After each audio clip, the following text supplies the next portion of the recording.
I'll now call the City of Cannon Falls City Council meeting for Tuesday, October the 2nd to order. Roll call, please. Councilmember Abity? Present. Altoff? Here. Carpenter? Here. Duncan? Here. Lindell? Here. Mattson? Here. And Mayor Robinson. Here. You all please stand and join me for the Pledge of Allegiance. I pledge allegiance to the flag of the United States of America and to the republic for which it stands, one nation, under God, indivisible, with liberty and justice for all. Good evening, everyone, and welcome to our first City Council meeting of October, and the first one after our city disaster, if you want to call it that.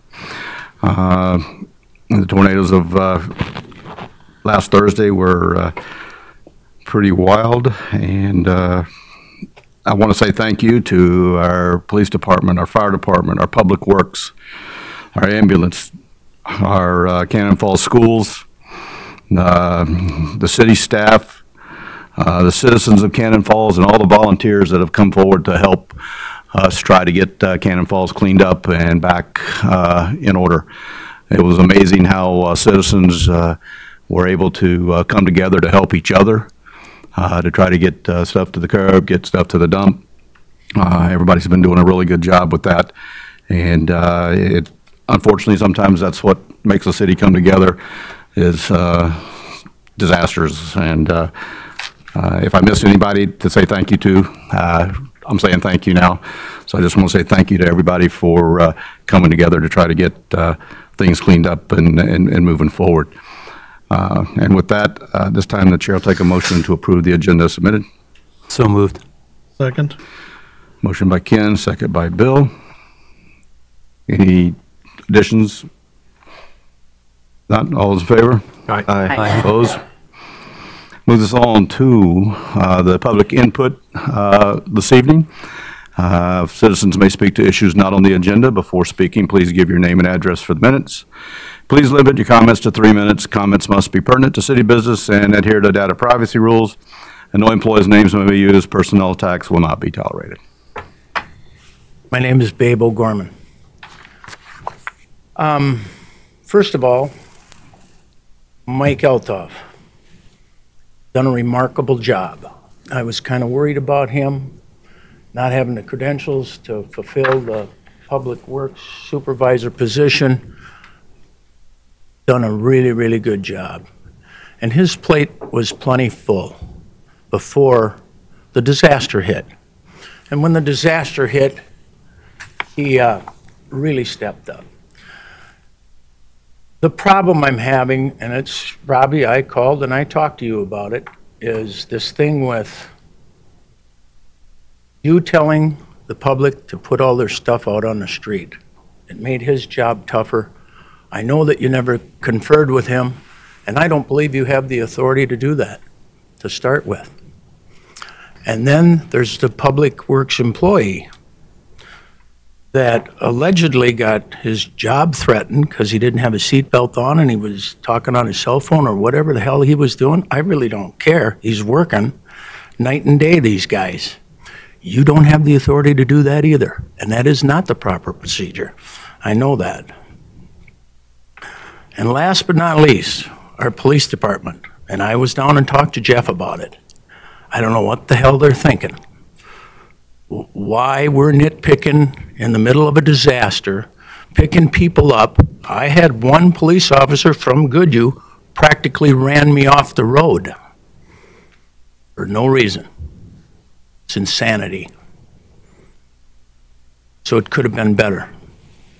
And if you claim that this was an emergency, and it was, Robbie, without question, why is it that you're in shorts and sandals when everybody else is working? And when the volunteers show up, you're out of town. Doesn't make sense to me. Anybody else wishing to address the council under public input?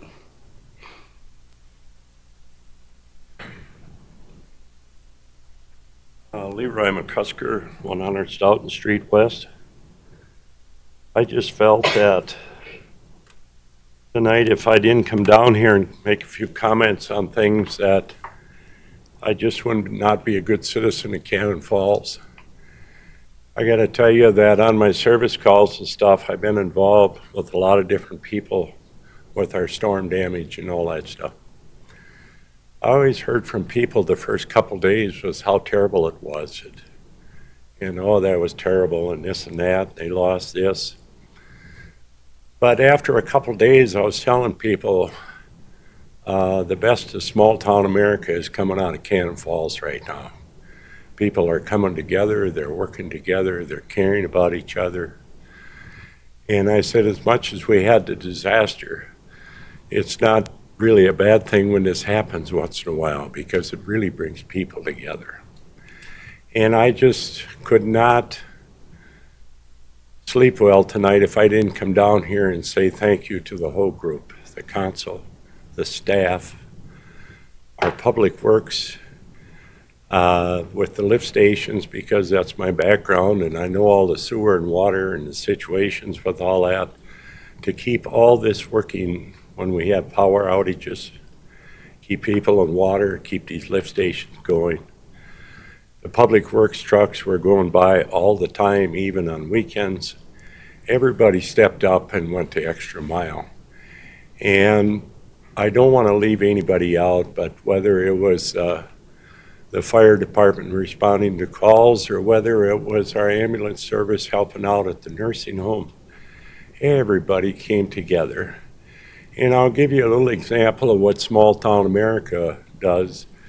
Is my son was out on calls that night and said he was concerned about that hopefully some gas lines didn't snap someplace that nobody knew about.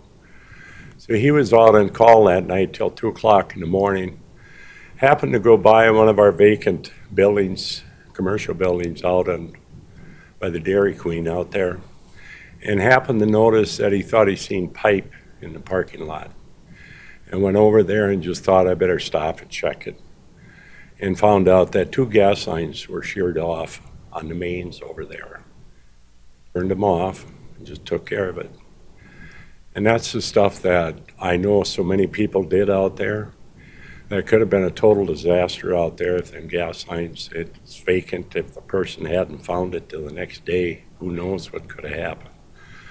So I'm just saying is that all the people that did this stuff to you, myself and the citizens of Cannon Falls, we thank all of you for your extra effort. And hats off to you guys. And thank you, thank you, thank you. And my ma used to have a saying when I was a kid that when the going gets rough, the rough get going. And we truly did that. So thanks to all of you. Thanks, Leroy. Anybody else wishing to address the council under the public input this evening? If not, we will move on to the consent agenda. Items of this area of the agenda may be adopted or they may be removed and placed on the business area of the agenda for discussion purposes before approving. For the folks at home, I will read the consent agenda. Item A is adjust and correct claims for the accounting period ending September the 27th, 2018. Item B is the meeting minutes for the September the 18th, 2018 City Council meeting. Item C is a temporary liquor license and street closure date change request for the VFW. Item D, Resolution 2385, accepting a donation of $500 from Soquist Hay and Straw to the fire department. Are there any items anybody wishes to remove from the consent agenda? If not, the chair will take a motion to approve the consent agenda as submitted. So moved. Second. Motion by Morris, and second by Ken. Any further discussion? Not, all those in favor? Aye. Opposed? Carries. Moves us on to item 7, council business this evening, which is excessive hours worked by accepted employees during storm event. Chief? Thank you, Mayor. So since September 20th, I've pretty much been wearing my emergency manager's hat full-time, working on the different components of this. One of the things that happened as a result is myself, our Public Works Director, and even our EMS Chief had additional time, beyond what we would typically work. As you saw in the memo I prepped, in 2016, the council approved changes to the personnel policy.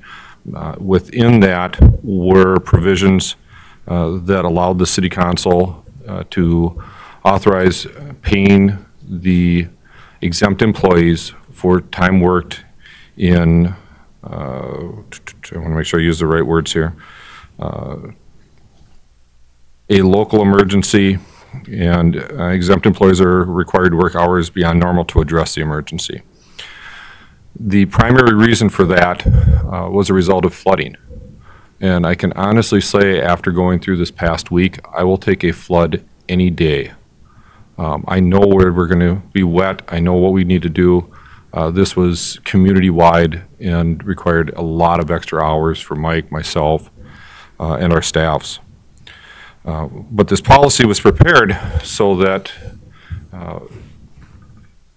the city would have the opportunity to recoup some of their costs, their expenditures in personnel costs, because when we get into declaration of disaster that gets state and federal components to it, they only pay on overtime. So in flooding events, we've done a really good job of just using our staff to deal with them while they're on regular hours. We never get reimbursed for those costs. It's just part of doing business. And in this case, for myself, for Mike, for the EMS chief, it's just part of doing business. We're not going to not come in. We're not going to take care of business. But because of this policy, the council has the ability to decide if they want to pay overtime for those exempt employees, or just have the exempt employees per policy make adjustments to, for their extraordinary hours worked. In other words, try to burn off as much as they can. And so that's what you have before you, is just trying to decide what you guys would like to do. I've spoken with Mike, I've spoken with Tim, and I can speak for myself. We're not trying to line our pockets. If you don't want to, it's not going to hurt our feelings. We just need to know so that we can make adjustments to our schedule as things calm down to burn off some of that time. If you want to pay us for it, that's fine too, because then we won't make those adjustments. We won't have any lost productivity in trying to take care of the things that come forward after this, because we don't know what comes next week. It could be the flood that I said were much easier. I hope not, but we just don't know. And one of the reasons for this is putting those hours in there for any disaster monies that might come back this way. Correct. I spoke with our county emergency manager today. We will definitely most likely qualify for the state aid, which would be a 75%. We would be responsible for 25%. The state would pick up the other 3/4 of everything. I don't know, and she doesn't know for sure yet, if with all the counties that have damage, if it'll get to that number for the FEMA dollars yet. I mean, Right. it might be December before we know those numbers. Right. I've spoken with the governor's office, and right now, I would be, I think, 100% certain that the state thresholds have been met, just from the preliminary numbers that I've seen in talking with emergency management in Rice and LeSueur counties. Those were the other 3 counties that were impacted. In order to get to the federal component, you need to have 3 or more counties. Once that threshold is met, you need to hit the state threshold. Once the state threshold is met, then they can make a declaration of disaster and make a request to the federal government. Once that is done, then the federal government will look at the dollar amounts. I think it has to hit 7.5 million over those 3 counties. If you hit that, then they make that federal declaration. That's what opens up the FEMA funding that we've received in some of the past flooding events, because they've been multiple counties that were impacted. And then that opens those dollars up. If you hit the FEMA threshold, the federal government takes care of 75%, and then the state government picks up the 25%. So the local unit of government has 0 outlay relative to their expenditures related to that emergency declaration. The state process, when I talked with the governor's office, they just declared one on an event that occurred about 6 weeks ago. He says that's pretty standard. He said once we make our declaration, then it gets sent to the feds. That usually takes another 2 to 4 weeks. So I think the mayor's timeline was probably fairly accurate.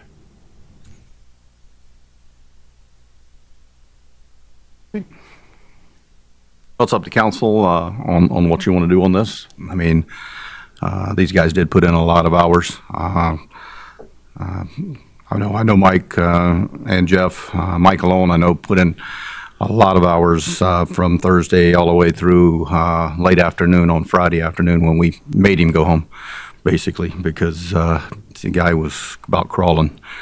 He was tired. His mind was getting frazzled, but he did a hell of a job. So, Well, I would say that this definitely meets the threshold of above and beyond normal duties.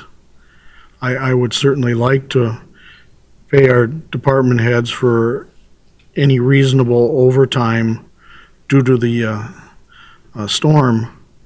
I would like to see some of the numbers that come forward, and I'd really like to note for sure that the state and/or FEMA is going to pay us, and maybe we could look at waiting to see if we get that money before we actually reimburse for that time period.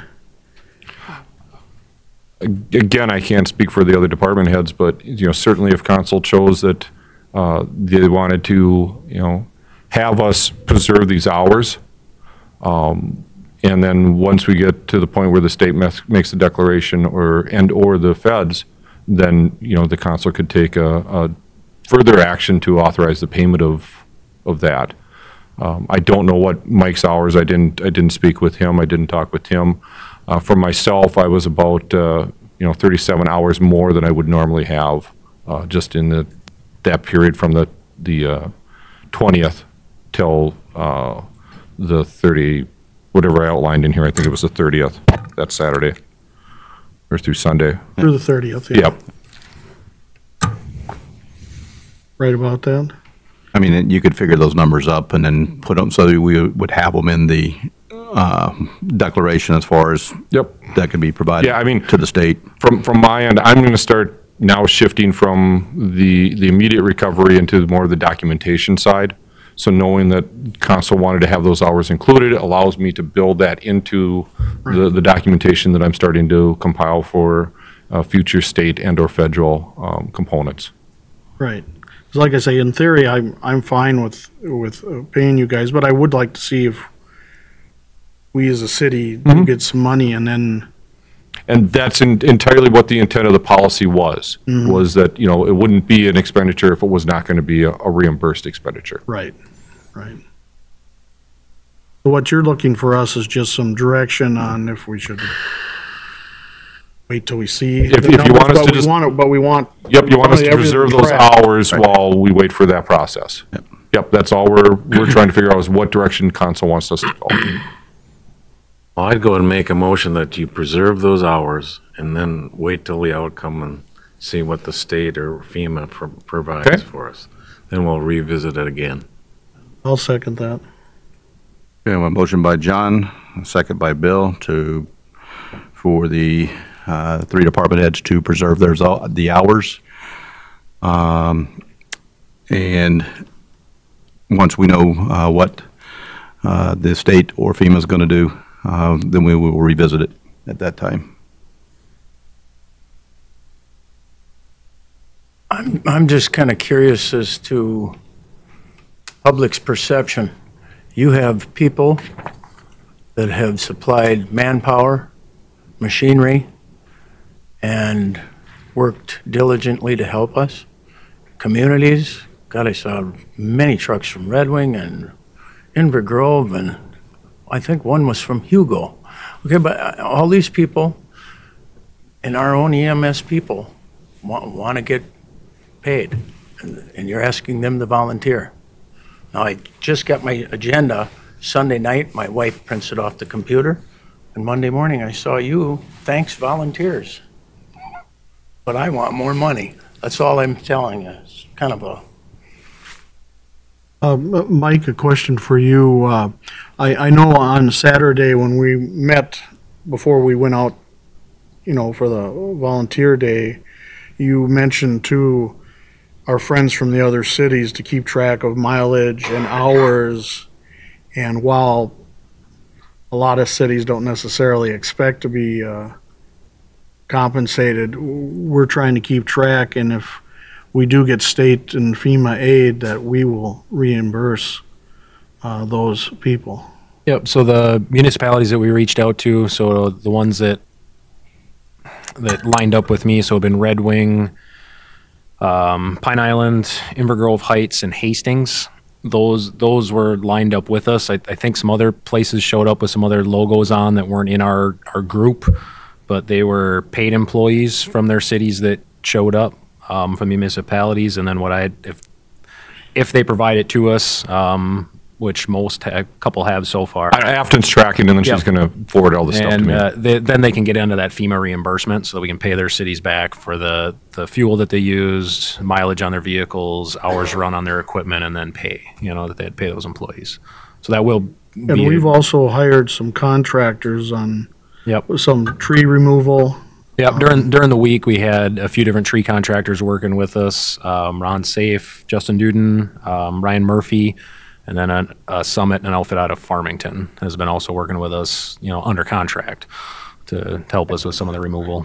And their regular hourly employees, of course, earned overtime. Right, so normally, so that's not an issue. The volunteers were just that, volunteers. Volunteers. City staff were all being paid for their work on Saturday. Other municipalities that came were being compensated through their local unit of government. Should we hit the state components where, Section 12 of the state statutes will cover it, then we would make the request through that for reimbursement on their behalf because they provided it to us. Right. And if we get to the federal level, same thing. We will have all the documentation showing, as Mike alluded to, some of that's already rolling into Afton, which is why, for me, knowing what the council's intentions are, I can actually start compiling this in a much larger document so that when we get to that point, it's a lot easier to provide all the documentation needed to FEMA. I've been through it before with our flooding. The forms always change a little bit, but I know what needs to be tracked. Right. And I just want the public to be aware that we are looking to compensate those that. Again, it's really a difference between volunteers and paid staff. Right. Is there any other discussion? Not, all those in favor? Aye. Opposed? Carries. Moves us on to reports. Greg?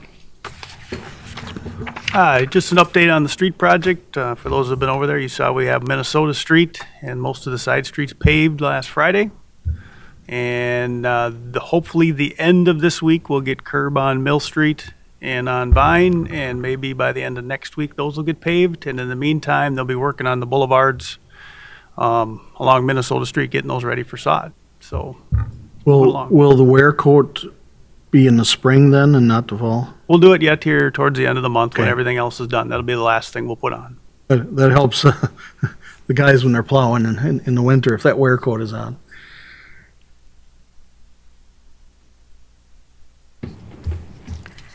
Well, we put off the bike rack event, ribbon cutting event, because community cleanup was this past Saturday, and I felt that that was more important than bike racks. So the bike rack event is going to be this Saturday at noon. So everybody is welcome to come. I want people to come because I bought a cake. So please come so you can eat cake and, you know, get pictures and everything. So I know people like food. So aside from that, story times are back. Last week, Miss Cindy started her story time, and so that is on Monday mornings at 10:15. Lunch Bunch is back to Wednesdays at noon with Miss Sherry. And starting this week on Thursday at 10:30, Cindy is starting a music and movement story time for 18 months and up. So it's music and movement, but also stories. So it's using the different kinds of literacy. It's using musical literacy with regular textual literacy and visual literacy and physical literacy to hit as many learning styles as possible. I hope that the weather will be nice enough that I can do roaming readers again. It's been kind of postponed for the past couple weeks because of the storm. So parks are back open. Now we just have to make sure it doesn't rain. And then what do I have? We've got a teen poetry night coming up on the 12th at 5 o'clock. And I am doing a craft class teaching people how to make rings out of wire that you can wear. That there is a pre-registration, so call the library if you want to sign up for it. It's for ages 12 and up. And on the 19th, we have Dakota County Paranormal Society coming to do a kind of a ghost hunting kind of event at the library. So check us out. We've got cool stuff. And that's it. Mike? Okay, I got a few things tonight. Do some non-storm damage stuff first. We do have some street work coming up. Ridgecrest area, kind of that northeast area. We've got some pothole patching, spray patching, some of that. Supposed to happen this week. I don't know if the weather's going to cooperate with us. We kind of put it off because of the storm. Might have to go off another week, but that is coming. So those residents over there should be ready for that. Dog park fence started today. So the poles are in. Everything's set on them, so they're going to cure for the rest of the week. And then hopefully next week, then we'll string all the fence and the gates. So by the next council meeting, I can tell you the dog park is open. So there you go. So that's off and going. So that's good. We have Fire Prevention Week going on this. We kind of treat the whole month as Fire Prevention Month, I guess. Middle of the month is where we really hit a lot of the daycares and schools hard. The meeting tonight at the fire station, I'll be finalizing all the plans for the schools and what we do with that, and then reaching out to police and EMS to tag along with us as well. So everybody likes to see all the trucks coming and hang out with everybody. So if there is a daycare out there, like an at-home daycare that would like us to make a visit, please reach out to us. Call City Hall. Somebody will get you a hold of me. We'll get you on the schedule for that. We have a lot of visits already, so that's awesome. So it's going to be a busy month for us going around and hanging out with all the kids. So we like that. One thing I alluded to is we have a lot of tree contractor work we did last week. I did a kind of a canvas of the town today. We got a lot done in the last week and a half, so I'm pretty proud of all the crews, my staff, our contractors have been helping us out. Now for me, it's going to come down to money. Right now, what we've done now, I could stop with contractors right now, and I feel like overall my tree line budget is going to be bad, but I think overall we could stay in our budget this year.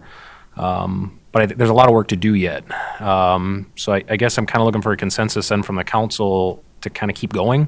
And we've got a lot of, fortunately, we have a lot of trees in town. There are some neighborhoods that look really bad, and I feel bad for those people that live in some almost new development looking neighborhoods right now. But overall, the town looks good. But we do have a lot of boulevard trees that we need to worry about. We've got a lot of leaning trees, split trees.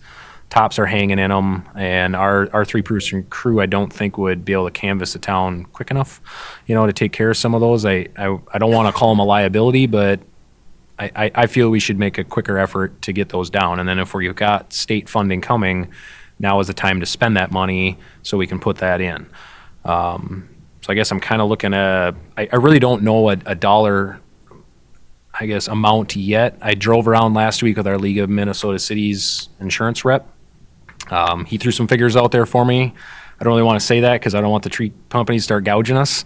But I don't have the money in the budget for what they're saying. That I don't think it's going to be that much from what he said. I wouldn't be surprised if we spent $40,000 to $50,000 already. I think we have a lot more. I mean, I looked at a tree today that's one of our boulevard trees, and it's probably like a $5,000 tree by itself. Because of the size of the thing. So we've got some very expensive tree work coming up this fall. And then after that, we have a lot of stump removal and boulevard patching and things like that to take care of as well. So I guess I'm kind of looking for your guidance as, do you want me to keep going with that and take care of some of our issues out there, or do we want me to pull back? Do you have a lot of these boulevard trees and stuff? As I understood, some of them did pull up some gas lines and maybe some phone lines. Yep. And I can skip to that right now too to answer that question. 'Cause that seems to be would That be the was, I mean, that priority. was a big fire response issue we had the night of the storm. We had 6 areas of blowing gas around town because the root balls got entangled with the gas lines, pulled the gas lines out with them when they came out. So we've had an incident since then too of a homeowner removing their own stump, not calling in a locate, so then they caused a gas leak while they did it. So Minnesota Energy wanted me to throw the message out there that we really think qualified people should be doing it, and you need to be doing it with locates for a couple of reasons. One is the gas lines, and the other reason is West doesn't want us driving on top of the curb stops. So we've got, if we start doing damage to our water lines, because our curb stops sit right in all these boulevard lines with where all our trees are, if you run a skid loader over that, we could be doing damage to our water lines as well. So we want to be able to mark all that before we start stump work. So I met with Ken Haggerty yesterday to kind of put a thing in the beacon specifically about that and about stump removal and what we want everybody to be doing in their yards as they work on that. Because some people don't want to wait for us. Some of it might get done this fall. Some of the stumps probably won't get pulled out till next spring. Most of them probably won't get pulled out till next spring with all the other work we have to do this fall. So people don't want to wait. And that's fine. I mean, they can work on their own boulevard stump if they want, but we want them to call in locates, use somebody qualified so we don't run into a utility issue as they pull those out. So yeah, that is an issue in itself as well. So I mean, guess I personally would like to see us get as much humanly done as we can before the snow flies. Right. And like you say, if we can associate some costs with that as we put everything in that we submit, we're better off to do that. I think so too. You know, and our insurance adjuster with the league also agreed that Right. this is the time to hammer down on this and get it all done. So So from the reimbursement side, tackling it now allows us to include it in cleanup costs, where if we defer it till the spring and then we try to set it aside and do it as a project, we may have to argue Right. with the state or FEMA as to why we're spending it then if it wasn't an emergency to get it down now. So I would agree with Mike that, you know, we've got an arborist that is going out and doing a survey and assessments. If he flags something that should be removed, I think now's the time to act. You know, it may be more costly in using contractors and city staff, but we can get it accomplished in a very timely manner before snow falls, before we hit an ice storm that starts bringing down some of those limbs that have been up there, you know, in a precarious position. Agreed. Well, what's the council think on that? I'd say keep going with it. Yep. sounds good. You got a consensus then? That's what I was looking for. So thank you on that. Just last couple things. I just want to thank my fire staff and my public works staff that worked tirelessly over a few days there. You know, I got to thank Tim and his ambulance crew as well. They got thrown a big loop when we had to evacuate Angels Care Center and Twin Rivers all on the same day. So we had to do, I think it was 56 residents at Angels Care Center and 42 at Twin Rivers. So that was a massive undertaking on them.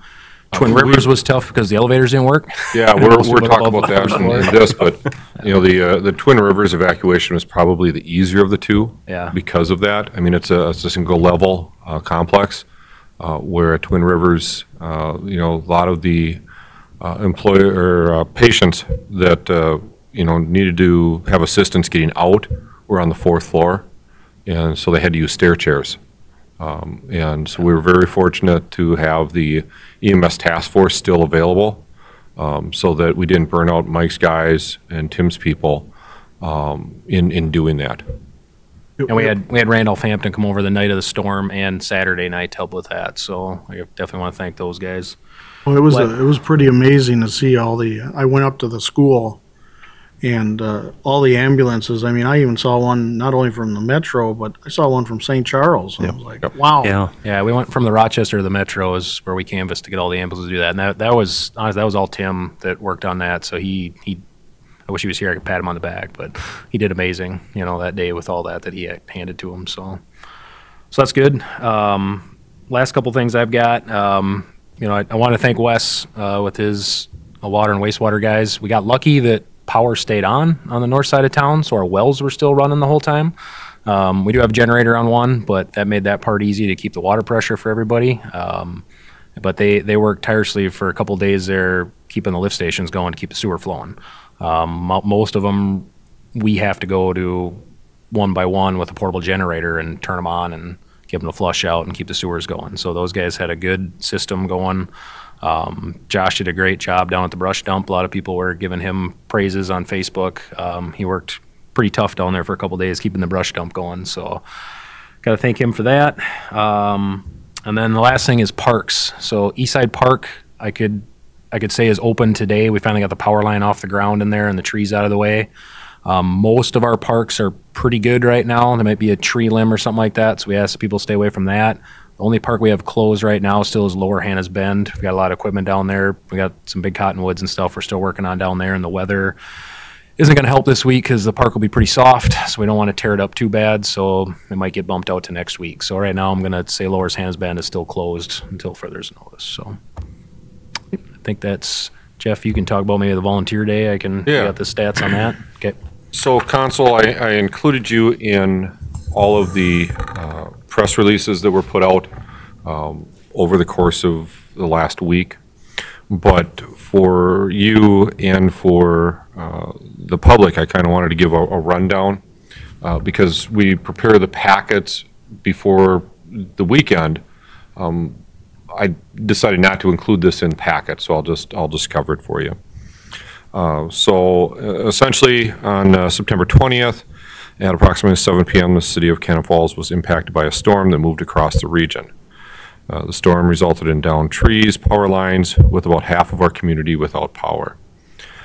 There were damage to residents, businesses. Mike already talked about the gas leaks that we had, but we were very fortunate. We did not have any storm-related injuries. That was probably the best thing that myself, Mike, and as fire chief, and Tim as EMS chief could hope for. All of the stuff was just property damage and trees. The City of Cannon Falls Emergency Services, the Public Works Department, were out that evening working to, one, clear as much of the roadways as we could, and then barricade, block, cone, anywhere that power lines were so that people stayed away from them. Once the sun came up, I know I was in, Mike was in, we were out driving around looking. The damage was worse than we expected. We'd been out looking with spotlights, and Mayor was helping me for a while that evening, putting out cones and barricades, and we couldn't really fully determine the extent of the damage because it was just so dark. I recall driving past the booster station on 4th and realizing that there was a tree on it that I hadn't seen the night before. So with the learning that the power was going to be out for approximately 2 to 3 days, the mayor declared a local emergency. That resulted after one of the complex's generators failed, the decision to evacuate. And Mike alluded to the EMS side. You know, by then we'd already had notified the state duty officer of some of the needs that we had, and that triggered, once they decided to do the evacuation, triggered the use of EMS strike forces. And there are actually 4 EMS strike forces that came that day. We also had a command and control vehicle that came from the Midwakanton community, Indian community in Prior Lake. And having that resource here was tremendous. I know that it allowed them to keep everything organized. They knew exactly who was going where, in which vehicles. All of that was being tracked. It was kind of very impressive to watch. Controlled chaos, so to speak. On Saturday, the power crews arrived midday, and were able to get about half of the impacted areas restored by that evening. We did have businesses that reopened because they had made arrangements to get generators brought in. So I believe Family Fare opened on a generator, Casey's opened on a generator, the winery opened on a generator. And then by Sunday, power was restored to all the remaining areas, with the exception of probably about a dozen or so houses that had lost their own individual service pole for their meters. And so they had to get an electrician in to put that back up before the power companies would reconnect them. Saturday morning, I came in and did a preliminary assessment, and in that I found 260 trees that were down. That did not include trees within the mobile home parks, the cemeteries, or city parks. That is not a full and inclusive count. That was just the ones that I could tell. As I've been driving around, I'm seeing in areas where now they've removed the trees that were in the front, and there's multiple trees down in the back. So those numbers are going to be much higher. That day I could locate 33 buildings that were damaged and 3 vehicles that were damaged. Since some of those trees are removed, I can see now damage on buildings that I didn't see before because of all the brush that was in the way. So I'm going to be conducting a more detailed assessment of buildings during this week so that we'll have a more complete picture of the damage to residential as well as commercial and other property. On Monday, with the majority of the lines back up, we started to plan for how are we going to get rid of the brush. And so we decided to have a volunteer cleanup day on Saturday, September 29th. The primary reason for that was I don't know how many calls I fielded or Mike got from people wanting to come and help us Friday and Saturday, but it was just too dangerous because of all the power lines down. And so we made the decision to start planning for that, and so we went to work on that while we were also working during the week to try to get the rest of the lines that were on the streets cleaned up. What we learned by Wednesday was that all the power lines were up, and what was left was either Frontier or Mediacom. That was quite a challenge because we're talking to call centers in other states who told us that they don't have service lines in those areas, which was really funny because Mike and I both went up and verified that the type of lines, and yep, they're there. So anyway, we finally got those companies in with their contractors, and most of those are up. We still have a couple of spots where lines are down because poles are broken. Those poles, I talked with the contractor on Saturday who's going to be doing the work, and those poles are supposed to be here midweek. A lot of assets were shifted to the Carolinas by these companies. Frontier is a national company. They've got, a good chunk of territory they cover, and so it's taken a while to get some of this stuff here. We also learned during that week that we had 2 tornadoes that struck Cannon Falls. One on the south side was an EF1 with estimated wind speeds in the 85 to 95 mile per hour range. And one was on the north side, that was an EF0 with estimated wind speeds of 70 to 80 miles an hour. And then we also had the straight line winds that came through ahead of that front. The Weather Service is still analyzing their data, and so the number of tornadoes could change, but that's what we have at this point. So Saturday was our volunteer cleanup day. That day we had cities provided additional staff to us from the city of Inver Grove Heights, Hastings, Pine Island, and Red Wing. They all sent Public Works employees, dump trucks, and chippers. And the city of Red Wing also sent a front-end loader. We had 109 volunteers that day, 30 City of Cannon Falls staff, including fire, police, EMS, Public Works, City Hall. We had 3 elected officials and 1 library board member that were out that day.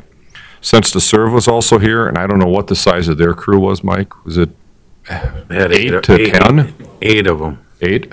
They were working with me. We paired them up with John for a good part of the day, and he, from what I understand, worked the heck out of them. We chipped a lot of brush on the south end, let me tell you. So we divided the city into work zones, areas, and the original plan had a truck and a chipper in each one of those areas, so they could just work with the trained public works staff would run the chippers. Volunteers would just bring the brush to them. But within the first hour, we had 2 of the chippers go down. So we reassigned resources to just keep everything going. Everybody was working incredibly hard. I think, honestly, the hardest ones were Mike and I, because we both wanted to be out there, and we're stuck in the command post trying to coordinate all this stuff. And we didn't work hard, but it was hard not to be out there. You know, I have been on, you know, flooding events where, you know, I've been able to help do sandbagging and that type of stuff. And in this, I just had to coordinate. And that was part of what I had to do, but it was hard when you're, you know, hearing these John and some of these other people. Ken was reporting back in what they needed and what they were doing, and they were, wow, going to town. I was very impressed. So anyway, the efforts resulted in a significant amount of area removed. Mike was able to get out that day. He left a little earlier than me because they had an event at the fairgrounds as well. And so he drove around, and he advised me that a lot of the brush that had been piled up was gone. And he said, you won't believe the pile down at Public Works. So we made a significant dent, but there is still more to be removed. And so Mike already alluded to residents being cautious in removing stumps, but we also want to, you know, advise people that Public Works is planning to come back out to remove the remaining brush starting October 15th, so that if they have any trees and brush that they need to get out, they need to get it out by the end of the day on the 14th. So the Public Works gets started. They're going to just, I don't know the pattern yet, Mike has to figure that out yet, but once they do an area, they really aren't going to be coming back because they will have had, you know, plenty of time to get it out. The other thing is do not mix stuff in with it.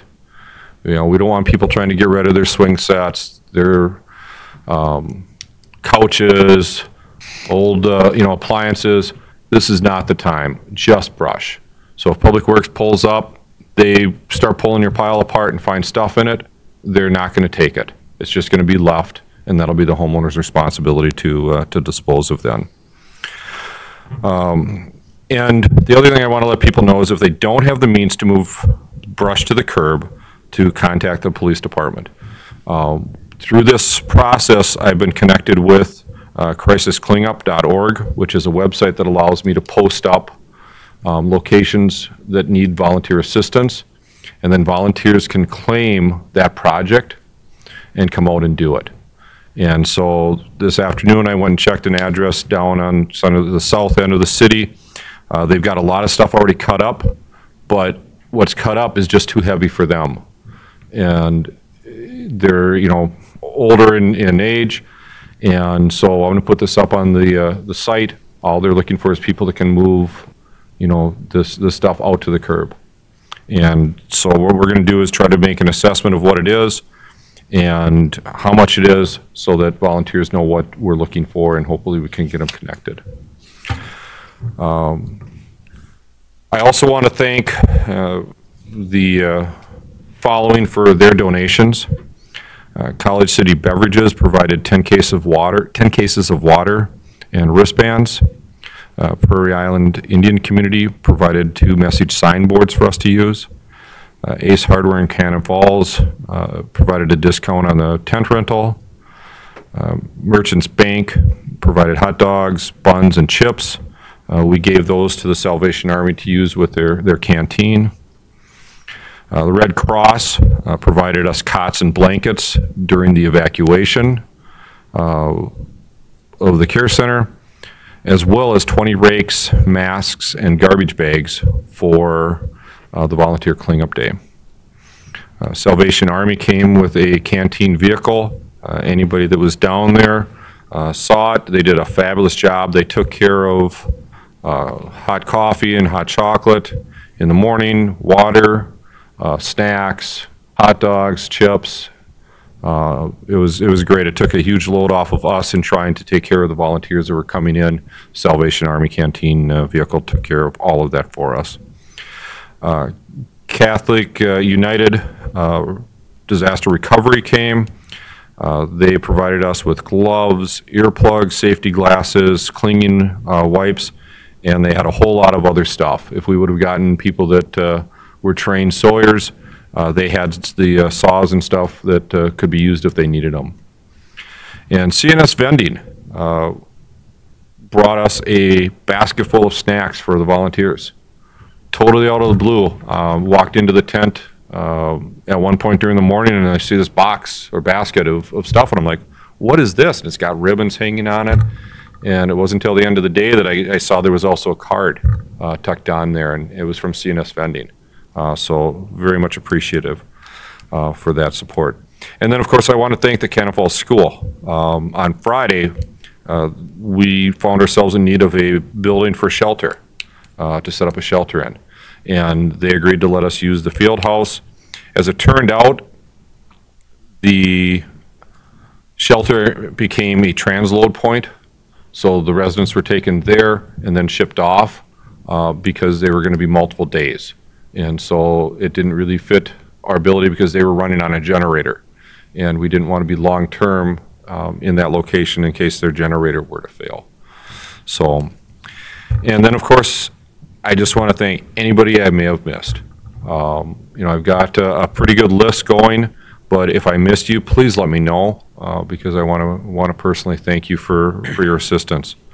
One of the volunteers talked with Bonnie, and they're an older couple. They go and do this type of volunteering all the time. And what they said was this was one of the most organized events that they'd been to. And I think that is because we planned, for a week for this event. We wanted to make sure that the people that came were taken care of. They knew what they were going to be doing, and that we had things set up so that they weren't just standing around waiting, because they came here to help, and we wanted to provide them that opportunity. And I think, just from listening to the radio traffic that day, boy, they made a big difference in our community. And I'll be forever appreciative for that. Now, separate from that, I wanted to just, recognize my department. I'm very proud of my officers and how everything went. That evening, in addition to Joe and I, 2 of our part-time officers responded. They were here till, I don't know what time I left. It was probably 2 in the morning, and I think they probably were here close to that. And we just worked till we got everything done. And then we went home and came back a few hours later once we had daylight. One of my officers sent me a text that night. He's on vacation. And he said, "Do you want me to come back?" I think that really speaks well to, just the dedication that we have within our department. They just want to make sure we took care of business. And speaking of taking care of business, on Wednesday, we did a Towards Zero Death event here in Cannon Falls. That was planned months ago. Towards Zero Death is coordinated by officers within each of the departments. Every department assigns a coordinator. They pick their days, what the focus is. That day, my focus was emergency management. And I walked out the back of the police department, saw squads from other cities back there, asked my guy, "What's going on?" And he said, "TZD." I said, "Okay, what's the focus?" "Seatbelts and distracted driving." "Okay." I got in my car and I drove off to look at what I thought were either power lines or it turned out to be phone lines and deal with that. It wasn't until that evening when I got an email with the report summary for the day, which in any of those events I end up getting a report summary. And I kind of looked at it and went, not sure this looks good. The optics of it, it's not the best time to be doing this. And then I spoke with Mr. O'Gorman, as he alluded to, on Friday. And I was waiting because my coordinator was working that evening to have a conversation with him. And Joe and I had talked. And so we've had some internal discussions about the coordinators taking a look at, if something happens in the community, is it really the best time? Can they shift outside of, that community, go somewhere else for that day? But I'll be honest, I'm a little mixed. Because while we had this disaster, we also had a lot of people driving around, and they're looking, and they're not paying attention to driving. And So focusing on seatbelts and distracted driving probably might actually have been a good idea that day. I don't know. But, you know, I strongly encourage everybody to always wear their seatbelts. And the primary reason is not because they're necessarily a terrible driver, but you don't know who you're sharing the road with. And your seatbelts can protect you if somebody runs into you just as much as if you run into somebody or into something. And so, you know, I wanted to let council know that, you know, I've heard feedback from a couple community members. One was incredibly positive. One of my officers stopped him. He said, "Yep, I didn't have it on. I should have had it on. But I wanted to let you know, your officer was so polite, so professional, and, you know, just covered everything they had to cover and explained the reason why." And I had another one say essentially the same thing. They hadn't been stopped by one of my officers, but they said they wish they had, because they think their interaction would have been better had it been one of my officers as opposed to the officer that stopped them. So, you know, if council, if you're, you know, in the position that we shouldn't have done that day, please let me know, because the buck stops with me. My focus was not on that day. And I apologize for not thinking in the bigger picture relative to that, but I was thinking in the context of we got to get these lines up. So if I did something that you find shouldn't have been done, please let me know, and I'll work to make sure that it doesn't happen in the future. That's all I have. No. I'm not sure how to follow all that, but, and not to run the risk of sounding like a broken record, but I do want to thank everyone as well. What I saw from the staff side of things has just been amazing. The department heads that have stepped up, the other staff members, and all the various, various departments that have stepped up in the community itself. So just to thank you and a shout out to everyone. I want to dovetail on that. It was amazing. On the Saturday cleanup, I was working in the check-in center, and the amount of volunteers and the fact that a lot of them came from fairly far away. I see New Brighton, some other cities. That was just amazing. The community comes together. I can't thank everybody enough. I wish the folks in Washington, D.C. would behave like this town behaved during this crisis. We would all be a lot better off. Thank you. I'll chime in on the seatbelt thing. I don't believe that there is a day or an occupation or a circumstance or an amount of tenure that would negate the importance of using one's seatbelt and refraining from distracted driving. I don't think that that ever takes a vacation. I don't think the importance of encouraging that is ever abated. I can understand the argument against it, 100%. I can understand the displeasure in that happening at the time. But I think that you do it, I think it's always the right thing to encourage that sort of safe and precautionary measures on the roadway. And that's it. Thanks. Yeah, I guess I can see that seatbelt day both ways. You know, the importance of a seatbelt, it was just the timing maybe was off on it, and maybe we could have done it a few weeks later. But I just wanted to say something about the Saturday cleanup. My group, I had sends to serve, but I had 3 gals from Rochester and 1 from Cannon Falls. And the people from Rochester had done this before too, worked on disaster controls and been all over the state.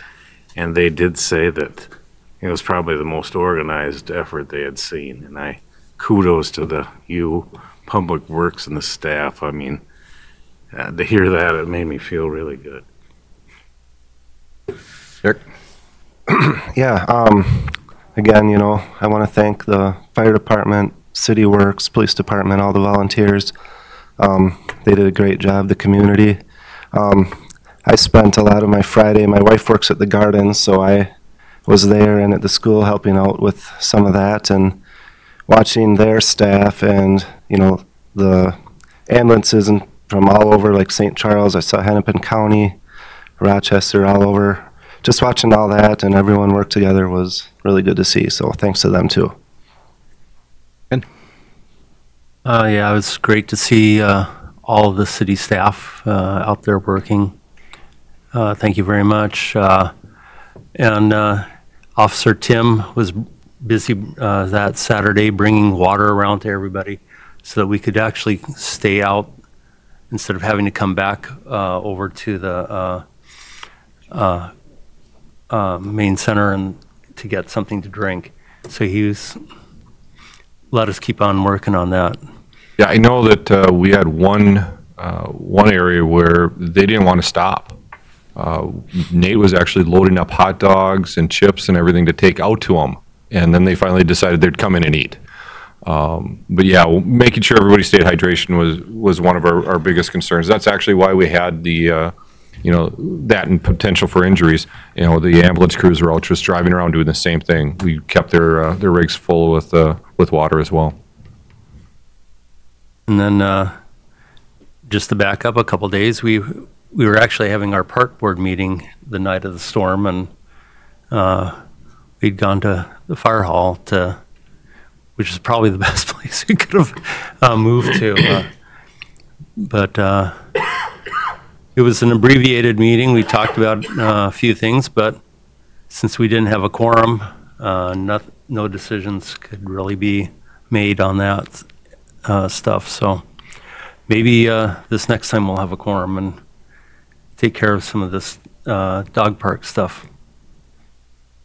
Morris? Again, thanks to everybody. It's unbelievable. Just good old small town getting things together, and thank you all. Two persons, people I didn't miss. I know I rode around that night with the chief for quite a while. Citizens were out in the streets looking, seeing what was damaged, trying to move stuff.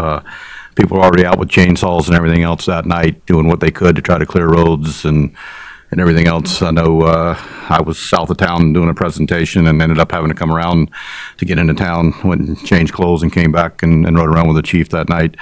About 11:30, 11 o'clock, we get a call from the school that my wife's food service director, and she got a call that the generator in the elementary wasn't working, so had some firefighters, myself and others, we went out there, moved all the food from the elementary school to the high school to make sure we didn't lose food there. I mean, so it worked out well that we had volunteers even that night.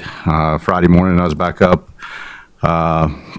was going around trying to see where we could help, seeing if there was anything we could do. I was at the high school with helping getting the folks in there once the evacuation started there. Met with those folks, and it was just good coordination all around with everybody. I know I've talked to the chief and to Mike. Eventually we'll sit down and have a meeting on what we did right, what we did wrong, and what we can do better in the future, just in case it ever happens again. I know the county wants to be in on that too, just because, the county, we always practice for disasters in the county, but when it happens in other places, it's always good to go back and say, hey, what did we do right? What did we do wrong? What can we do better? And I know they want to be involved in that too, especially when it came to HHS getting involved in evacuating the nursing homes. But I couldn't be more proud of the residents, the way they came together, and proud to be here in Cannon Falls. And with that, I'll take a motion to adjourn. So moved. Second.